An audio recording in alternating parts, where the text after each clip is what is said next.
La question qu'on est en droit de se poser aujourd'hui est la suivante. Pourquoi marchons-nous? Pourquoi, en ce jour du 17 avril 2019, des milliers de femmes et d'hommes du Gabon ont choisi comme mode d'expression cette marche pacifique jusqu'à la maison du peuple? Pourquoi, à ces femmes, se sont joints aux décideurs de notre pays, au rang duquel le Premier ministre, chef du gouvernement, mais aussi des figures emblématiques de la société civile, des hommes d'église, des étudiants, des jeunes. Pourquoi marchons-nous?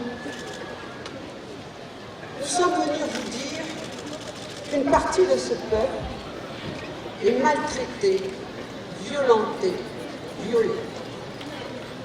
Une enquête sur les violences faites aux femmes, sur les genres, datée de 2016 et homologuée par les Nations Unies pour la population, fait ressortir le taux de violence physique sur les femmes de 58,5%. Cette violence s'exerce principalement au fin des foyers, où 71% de ces cas sont dus à la consommation excessive d'alcool par les maris. Cela ne peut durer. Nous marchons pour dire non. Nous marchons pour nos droits. Oh là là, nous marchons. Oh là là, nous marchons pour nos droits. Nous marchons pour nos droits. Non à la violence faite aux femmes, particulièrement aux violences conjugales. Non à l'impunité des bourreaux. Monsieur le Président, c'est le Parlement qui est sur le terrain de l'insensibilisation des électeurs. C'est lui qui est au contact aussi bien des auteurs que des victimes, des drames que nous dénonçons. C'est le Parlement qui prend des textes en partage avec le gouvernement et veille à leur application. Tout changement commence par vous. Et avec vous aussi, puissiez-vous entendre nos voix.